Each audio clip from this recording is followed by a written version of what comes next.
இயேசு உங்களை நேசிக்கிறார். பிரியமானவர்களே, இந்த நாள் ஆண்டவர் நம்மளோடு பேசும்படிய வேதத்திலிருந்து சில வசனங்களை கூட வாசித்து ஆண்டவர் நமக்கு கற்றுக் கொடுக்கக்கூடிய அவர் நம்மளோடு பேசுகிற காரியத்தை பார்ப்போம். அது ஏசாயா தீர்க்கதரிசியின் புஸ்தகம் 54வது அதிகாரம் 7வது வசனம், 8வது வசனம், 9வது வசனம், 10வது வசனம் இப்படியாக சொல்லுகிறது. இமை பொழுது உன்னை கைவிட்டேன், ஆனாலும் உருக்கமான இரக்கங்களால் உன்னை சேர்த்துக் கொள்வேன்.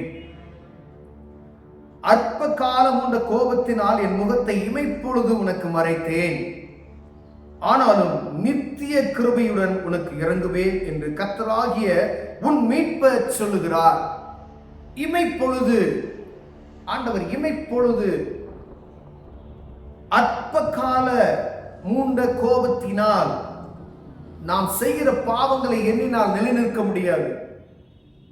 ஆண்டவரை அறிந்து கொண்டவர்களாகிய நாம் பாவம் செய்யக்கூடாது என்று உறுதி பெற்ற நாம், பரிசுத்த சன்னதி என்று அழைக்கப்படுகிற நாம், ஆசாரியர்கள் என்று அழைக்கப்படுகிற நாம், ராஜாக்கள் என்று அழைக்கப்படுகிற நாம், நான் பரிசுத்தர் ஆகையால் நீங்களும் பரிசுத்தமாய் இருங்கள் என்று நமக்கு ஆண்டவர் கொடுத்த அந்த கிருபையான வார்த்தைகளை அனுபவிக்கிற நாம் பரிசுத்தமாய் வாழும்படிய ஆண்டவர் நம்மளை வைத்திருக்கிறார். பிரியமானவர்களே, ஆனாலும் நம்முடைய பாவம் அளவுக்கு மீறது நிமித்தமாய் ஆண்டவருடைய கோபாக்கினை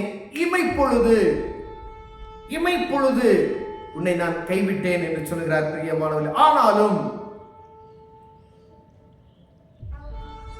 உருக்கமான இரக்கங்களால் உன்னை சேர்த்துக் கொள்வேன்.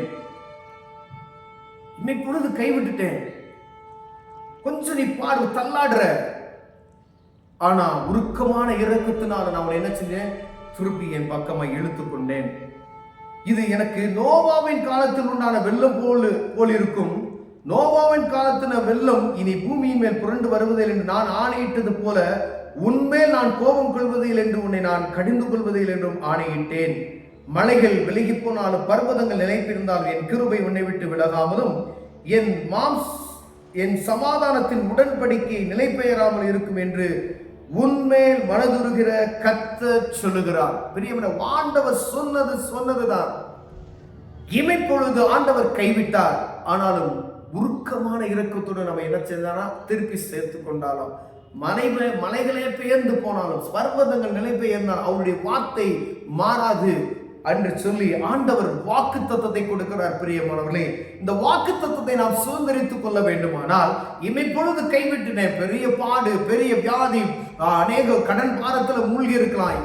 ஆண்டவரை அறிந்து கொண்டு அவருடைய பிள்ளைகளாய் இருக்கிற நாம் ஏதோ ஒரு பாடு சிக்கி தவிக்கிற, ஒன்றும் முடியல, ஐயோ மூச்சு அடைக்கிறது, என்ன செய்வது என்று தெரியாத தடுமாறுகிற வேலையில ஆண்டவர் இமைப்பொழுது கைவிட்டார், ஆனால் உருக்கமான இரக்கத்தினால் சேர்த்துக் கொள்வேன் என்று சொன்னார். பிரியமானவர்களே, அவர் கிருபையுள்ளவர், இரக்கமுள்ளவர், அவர் பாவ மன்னிப்பு நிச்சயத்தை நமக்கு கொடுத்தவர். பிரியமானவர்களே, அவர் சேர்த்துக் கொண்டார். நீங்க எப்படிப்பட்ட ஒரு காரியத்தில் சிக்கி தவித்தாலும் ஆண்டவர் சமூகத்தை நீங்க போய் பார்த்தீங்க அப்படின்னா ஆண்டவர் மீண்டும் உங்களை என்ன செய்வாங்க, நீங்க போய் பார்க்காத பட்சத்துல, அவரை தேடாத, அவருடைய முகத்தை நீங்கள் அவரை காண்பிக்காத அப்படி மறைத்தீர்கள் ஆனால், அவர் முகத்தை நீங்கள் தேடாது இருப்பீர்களானால் அந்த கோபாக்கினைக்கு நாம் தப்பித்துக் கொள்ள முடியாது. இப்பொழுது கைவிட்டேன், ஆனா அவனை இழுத்துட்டேன் இரக்கமான உருக்கத்தின் நிமித்தம்.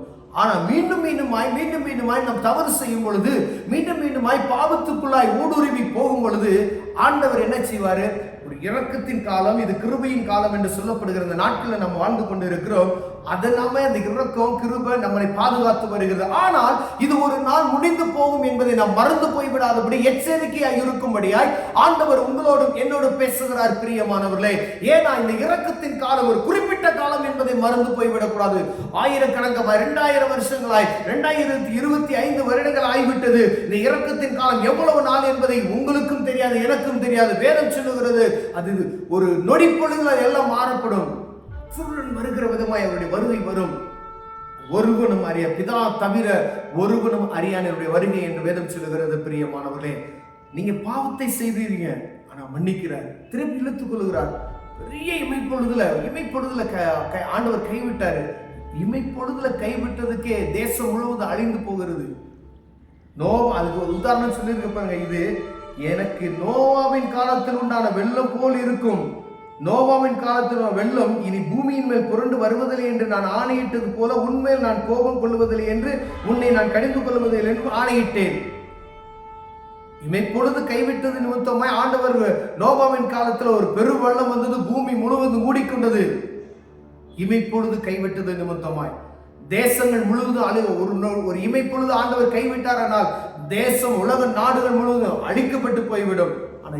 அவருடைய இரக்கமும் உருக்கமும் இருக்கிற வரைக்கும் அந்த மீண்டும் ஆண்டவர் இழுத்துக் கொள்வார். ஒருவேளை ஆண்டவருடைய நியாய தீர்ப்பு என்று ஒரு நாள் வரும்பொழுது ஒன்றும் அதை தப்பித்துக் கொள்ளாது. எந்த நேரத்தில் வரும்னு சொல்ல முடியாது. அதனாலதான் எல்லா ஜனங்களும் ரட்சிக்கப்படணும், ஆண்டவரை அறிந்து கொள்ளணும், பாவ மன்னிப்பு நிச்சயத்தை பெற்றுக்கொள்ளணும் என்று சொல்லுகிற ஒரு காரியம். ஏன் அப்படின்னு சொன்னா, ஆண்டவர் மன்னிக்கிறார், இரக்கம் உள்ளவர், மன்னிக்கிறார். நீங்க பாவம் செய்றீங்க, திருப்பி மன்னிக்கிறார், பாவம் செய்றீங்க, மன்னிக்கிறார், இழுத்துக் கொள்ளுகிறார். அவர் அன்பு நம்மை மீண்டும் மீண்டுமாய் கூட்டி சேர்க்கிறது.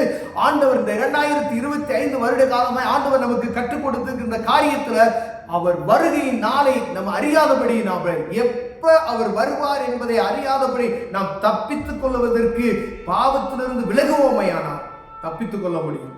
ஒருவேளை நேரத்தை நாம் அறியாதது நிமித்தமாய் நாளைக்கு ஆண்டவர் நாளைக்கு இன்னும் வரலையில அப்படின்னு சொல்லி ஒரு பாவத்துல சிக்கி இருப்போமையினால் பரிதபிக்கப்பட்டவர்களாய் போய்விடுவோம். பெரியமானவர்களே, ஆண்டவர் சொல்ல நான் இரக்கமா அவனை இழுத்துக்கொண்டேன் அப்படின்னு சொல்லி. ஆனா இறக்கம் எவ்வளவு நாளைக்கு என்பதை நாம் புரிந்து கொள்ளணும்.